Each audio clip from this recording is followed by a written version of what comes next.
क्या आपको पता है UPSC CAPF assistant commandant exam के अंदर जब कोरोना वायरस का टाइम था, उस टाइम पर भारत में जब ऑक्सीजन सिलेंडर की क्राइसिस आई थी तो एक रिपोर्ट पूछी गई थी। तो मुझे ऐसा लगता है कि भारत में अब जो ये एलपीजी क्राइसिस चल रहा है, इसके ऊपर आपसे एक रिपोर्ट पूछी जा सकती है। तो इस वीडियो को आप स्किप नहीं करेंगे, कंप्लीटली वो जरूर से करेंगे, क्योंकि अगर आपके एग्जाम के अंदर एलपीजी क्राइसिस इन इंडिया के ऊपर क्वेश्चन पूछना जाएगा तो आप इसे सॉल्व कर पाए। तो बिना किसी डिले के आइए वीडियो को स्टार्ट करते हैं। लेकिन मैं चाहूंगा कि अगर आप इस चैनल पे नए हैं तो बाकी और भी वीडियो आप इस चैनल की जरूर से देख लें। अगर आपको ये चैनल अच्छा लगता है सीएपीएफ कैटेगरी के अंदर, देन डेफिनेटली आप इस चैनल को सब्सक्राइब करेंगे, वीडियो को भी लाइक करेंगे और इस चैनल को अपने दोस्तों को भी रिकमेंड करेंगे। बाकी आपका टाइम मैं ज़्यादा नहीं लूंगा, अभी हम वीडियो को स्टार्ट करते हैं और सीखते हैं एलपीजी क्राइसिस इन इंडिया के बारे में। देखो, भारत के अंदर जो एलपीजी क्राइसिस है ना, इसके ऊपर हम यहाँ पर बात करने वाले हैं रिपोर्ट पॉइंट ऑफ व्यू से। जब भी आप रिपोर्ट लिखते हो तो यूपीएससी सीएपीएफ में एक फॉर्मेट होता है, उस फॉर्मेट में सबसे पहले हम नेम लिखते हैं। लेकिन याद रखना कि एग्जाम में नेम अलाउड नहीं होता, इसलिए हमने यहाँ पर XYZ लिखा हुआ है। यहाँ पर आप स्पेशल कोरेस्पोंडेंट और एक आप अपना एड्रेस लिख सकते हो, कोई डेट, और फिर आप टाइम भी क्या कर सकते हो, मेंशन कर सकते हो। तो ये जो आप ऊपर देख रहे हो रेड कलर में, ये हमारे फॉर्मेट का हिस्सा है। एंड अगेन, जब भी आप टॉपिक लिखोगे, जिस टॉपिक के ऊपर रिपोर्ट लिखोगे, उस टॉपिक को आपको इसी तरीके से हेडिंग के रूप में ऊपर लिख देना है। ठीक है, तो इस तरीके से आप इसे हेडिंग के रूप में ऊपर लिखोगे, फिर आप इस तरीके का एक स्ट्रक्चर फॉलो करोगे एंड देन क्या करोगे, आप रिपोर्ट लिखना स्टार्ट करोगे। अगर आपको रिपोर्ट लिखना नहीं आता तो आई बटन के ऊपर जो भी आपको ऊपर दिख रहा होगा, इस पर क्लिक करके आप एक बार वीडियो देख लो कि रिपोर्ट लिखनी कैसे है। अगर रिपोर्ट लिखना आता है देन आइए समझते हैं कि इस रिपोर्ट में हम लिख क्या सकते हैं। देखो, जब हम बात करते हैं रिपोर्ट लिखने की ना, तो सबसे पहले जब भी हम स्टार्ट करते हैं तो हमें स्टार्ट करना चाहिए कि प्रॉब्लम आखिर है क्या। तो प्रॉब्लम क्या है, उस चीज को अगर आप सबसे पहले पैराग्राफ में बता दोगे then it is very good कि आप उस अर्जेंसी को समझ रहे हो जिसके बारे में आपको रिपोर्ट करनी है। अब अगर हम अपना पहला पैराग्राफ यहां पर देखें ना, तो पहला पैराग्राफ किस चीज के बारे में बात कर रहा है कि आखिर प्रॉब्लम क्या है, संकट क्या है। तो कह रहा है कि इन मार्च 2026, यानी कि क्या कह रहा है, ये कह रहा है कि जो मार्च 2026 है ना, मार्च 2026 में क्या हुआ है कि इंडिया के अंदर एलपीजी सिलेंडर का शॉर्टेज देखने को मिला है। और ये सिर्फ एक स्टेट के अंदर नहीं देखने को मिला है, बल्कि भारत के अंदर अलग अलग स्टेट के अंदर millions of domestic house hold जो है ना, या फिर जो छोटे बिजनेस है, वो इस एलपीजी क्राइसिस से प्रभावित हुए हैं और इस चीज के शॉर्टेज को उन्होंने फेस किया है। अब ये जो हमारा क्राइसिस है, इसका प्राइमरी रीजन क्या है? इसका प्राइमरी रीजन ये होता है कि जो हमारी ये सप्लाई चेन डिसरप्शन है ना, वो हो जाती है। सप्लाई चेन डिसरप्शन का मतलब क्या होता है कि जहां पर गैस पहुंचनी चाहिए वहां पर टाइम से गैस सिलेंडर नहीं पहुंच पाए, तो जो हमारी सप्लाई चेन है वो डिसरप्ट हो गई, जिसकी वजह से ये क्राइसिस अराइज हुआ। यहां पर आप देखोगे तो जो गैस की डिमांड है वो अचानक से बढ़ गई। जहां पहले एजेंसी पर मिनिमम एक महीने में मान लो 500 या 600 गैस की डिमांड आती थी, अब अचानक से उस गैस एजेंसी के ऊपर जो डिमांड है वो 700 से 800 आने लगी। तो दैट इज द थिंग जिसके वजह से हमारी एलपीजी क्राइसिस हमें देखने को मिली है। तो हमने देखा कि मार्च 2026 में एलपीजी सिलेंडर का शॉर्टेज हुआ, और ये एक स्टेट में नहीं हुआ बल्कि भारत के अलग अलग कई सारे स्टेटों में हुआ। इसके अंदर millions of domestic house hold क्या हुए, अफेक्टेड हुए, और छोटे छोटे बिजनेस भी इसके वजह से प्रभावित हुए। अभी जो क्राइसिस है वो इसलिए उत्पन्न हुआ क्योंकि सप्लाई चेन डिसरप्ट हो गई और जो डिमांड है गैस सिलेंडर की वो बढ़ गई। ये बढ़ी इसलिए क्योंकि जो हमारा लॉजिस्टिकल कॉन्स्ट्रेंट था वो हमें देखने को मिला, जो हमारे ट्रांसपोर्टेशन डिले हो रहे थे, इसके वजह से सप्लाई पहुंच नहीं पा रही थी, और उस सप्लाई के ना पहुंचने की वजह से इस तरीके की क्राइसिस अराइज हुई। तो जो आपका पहला पैराग्राफ है ना, जहां पर आपको लिखना होता है कि what is the problem, then आपने यहाँ पर प्रॉब्लम को अच्छे तरीके से बता दिया कि हाँ 2026 मार्च के अंदर एलपीजी का शॉर्टेज भारत के स्टेट में हुआ था, जिससे हमारे मिलियंस ऑफ डोमेस्टिक हाउसहोल्ड और छोटे छोटे बिजनेस प्रभावित हुए। ये इसलिए हुआ था क्योंकि सप्लाई चेन डिस्ट्रप्शन हुए थे, डिमांड अचानक से बढ़ गई थी और ट्रांसपोर्ट डिले हुआ था, जिसके वजह से गैसों का जो संपूर्ण विवरण है या बंटवारा है अलग अलग जगहों पर वो हो पाए, इसके लिए गैस सिलेंडर टाइमली डिस्ट्रीब्यूट नहीं हो पाए थे, रीजनल डिस्ट्रीब्यूशन नहीं हो पाया था, एंड ये इसकी वजह से ये प्रॉब्लम हमें देखने को मिलती है। अब जैसे आपने ये देखा ना, अब आपको क्या लिखना है कि जो ये प्रॉब्लम थी इसके वजह से कौन कौन से लोग अफेक्टेड हुए एंड किन के ऊपर इसका प्रभाव जो है वो देखने को मिला। तो आम जनता पर क्या प्रभाव पड़ा उस चीज की अब हम बात करेंगे अपने दूसरे पैराग्राफ के अंदर। तो दूसरे पैराग्राफ के अंदर हम लिख सकते हैं कि the shortage has impacted the daily cooking needs of families, यानी कि जो शॉर्टेज था ना इसके वजह से जो जो कुकिंग करती है, जो फैमिली डेली कुकिंग करती है, लगभग सारे ही फैमिली अब गैसों पे खाना बनाती है, तो उनके लिए क्या होता है, जो भी हमारे लो इनकम हाउस होल्ड है उनको काफ़ी बड़ी प्रॉब्लम जो है इसके वजह से फेस करने को मिली और उनको काफ़ी बुरी तरीके से जो प्रॉब्लम है वो फेस करने को मिली जब इस तरीके के क्राइसिस आई थी। यहाँ पर हमें क्या पता लग रहा है कि कई सारे जो लो इनकम हाउस होल्ड है ना, उन्होंने क्या किया कि अनसेफ अल्टरनेटिव जो खाना बनाने का है उसके तरफ वो क्या कर गए, मूव कर गए, जैसे कि केरोसिन का इस्तेमाल करना या फिर फायरवुड का इस्तेमाल करना।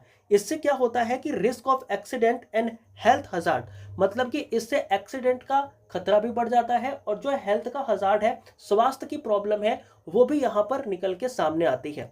अगर आप देखोगे तो जो डिले है ना in the cylinder supply has causes widespread public dissatisfaction and complaint against the local distribution, यानी कि जो हमारा सिलेंडर का डिले हो रहा था, लोगों के पास पहुंच नहीं पा रहा था, इसके वजह से लोगों के अंदर जो पब्लिक डिससैटिस्फैक्शन है वो भी हमें देखने को मिली और कई जगहों पर जो भी हमारे डिस्ट्रीब्यूटर हैं जो लोकल एरियाज में, रीजनल एरिया में सिलेंडर डिस्ट्रीब्यूट करते हैं, उनके अगेंस्ट कंप्लेन भी करी गई। तो आपने क्या देखा, अभी तक देखो मैंने आपको सिर्फ 2 पैराग्राफ बताया है, दोनों ही समराइज कर देता हूं। मेरा काम आपका 10 मिनट या 15 मिनट लेना नहीं है, मेरा काम है कि अगर आप ये वीडियो देख रहे हो तो मैं आपको अच्छे से एक्सप्लेन कर पाऊँ, है ना। अगर 2 मिनट एक्स्ट्रा मैं लेता हूँ और अच्छे से एक्सप्लेन करता हूँ तो आपको एग्जाम में ही फायदा होगा। लेकिन अगर मैं जल्दी जल्दी के चक्कर में 10 मिनट में रिपोर्ट खत्म कर देता हूँ और आपको समझ में नहीं आता तो फिर आपको भी फायदा नहीं होगा और मेरे पढ़ाने का भी कोई फायदा होगा नहीं। इसलिए अगर 2-3 मिनट एक्स्ट्रा लग रहा है कोई बात नहीं, 1.5x पे वीडियो करके देख लो, लेकिन देखो जरूर, ठीक है ना। देखो मैंने क्या बताया, आपको बताया कि मार्च 2026 में यानी कि 2026 में जो एलपीजी सिलेंडर था ना उसका क्राइसिस देखने को मिलता है कई सारे स्टेट के अंदर, जिसके वजह से millions of domestic household and small business क्या होते हैं, अफेक्टेड होते हैं। अब इसका रीजन क्या था, ये इसलिए हुआ क्योंकि जो सप्लाई चेन है वो डिसरप्ट हो गई, अचानक से सिलेंडर की डिमांड जो है वो बढ़ गई और जो हमारा ट्रांसपोर्टेशन डिले था वो भी देखने को मिलता है, जिसके वजह से रीजनल डिस्ट्रीब्यूशन गैसों का नहीं हो पाता है। इसके वजह से हमें पता लगता है कि जो लोग डेली खाना बनाते थे गैसों के ऊपर उनको काफ़ी ज़्यादा प्रॉब्लम देखने को मिली। जो फैमिली लो इनकम वाली थी उनकी हालत और भी ज़्यादा ख़राब हो गई। क्यों? क्योंकि उन्होंने फिर अपने खाना बनाने के जो अनसेफ तरीके थे उसके तरफ मूव कर लिया। उन्होंने केरोसिन का और फायरवुड का इस्तेमाल करके खाना बनाना स्टार्ट कर दिया, जिसके वजह से रिस्क ऑफ एक्सीडेंट और हेल्थ जैसे हजार्डस जो हैं वो भी इंक्रीज हो गए। एडिशनली अगर आप देखोगे तो पता लगेगा कि जो सिलेंडर की सप्लाई है ना इसके अंदर डिले होने से जो हमारा पब्लिक डिससेटिस्फेक्शन है वो भी देखने को मिला और लोगों ने जो लोकल डिस्ट्रीब्यूटर थे जो गैस की डिलीवरी करते थे उनके अगेंस्ट जाकर के कंप्लेन भी रजिस्टर करी है। अब यहाँ पर गवर्नमेंट ने क्या किया, अब हम लिखेंगे अपने नेक्स्ट पैराग्राफ के अंदर कि गवर्नमेंट ने आखिर क्या किया। देखो गवर्नमेंट ने क्या किया, आप देखोगे तो पता लगेगा कि authority have been coordinating with the LPG companies, यानी कि जो हमारी अथॉरिटीज हैं मतलब कि सरकारें हैं, उन्होंने एलपीजी कंपनीज से क्या किया, कोऑर्डिनेट किया, बात किया।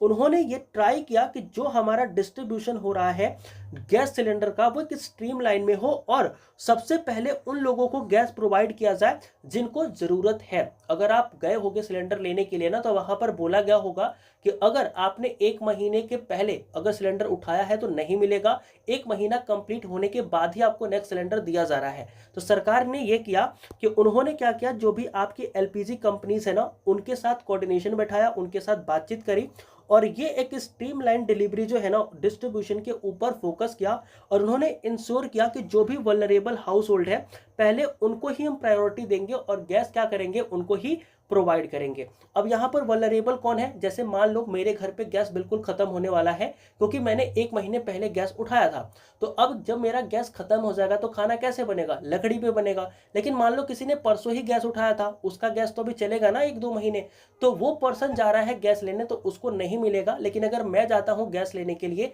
तो वो गैस का सिलेंडर मुझे मिल जाएगा। तो सरकार ने कुछ इस तरीके से प्रायोरिटी जो है ना वो लोगों को देनी स्टार्ट करी है। फिर आप देखोगे कि temporary rationing the measures increase supply from the regional depots and public awareness campaigning on the safe alternative cooking practices are being implemented to mitigate the crisis। क्या है इसका मतलब, ये भी मैं बताता हूं, ध्यान से सुनो।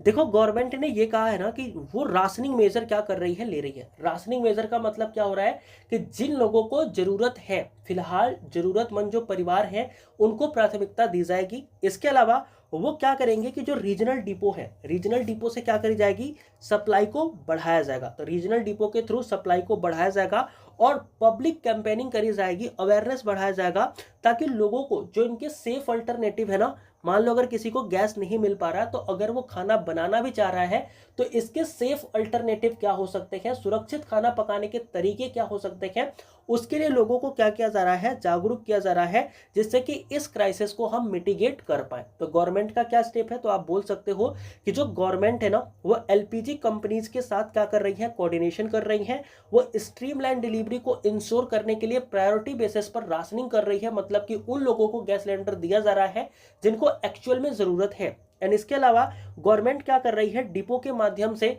जैसे डिपो क्या होता है कि जैसे आपके आसपास में क्या होगी, गैस एजेंसी होगी ना, तो इसी डिपो के तहत जो हमारी सप्लाई है वो लोगों तक पहुंच पाए।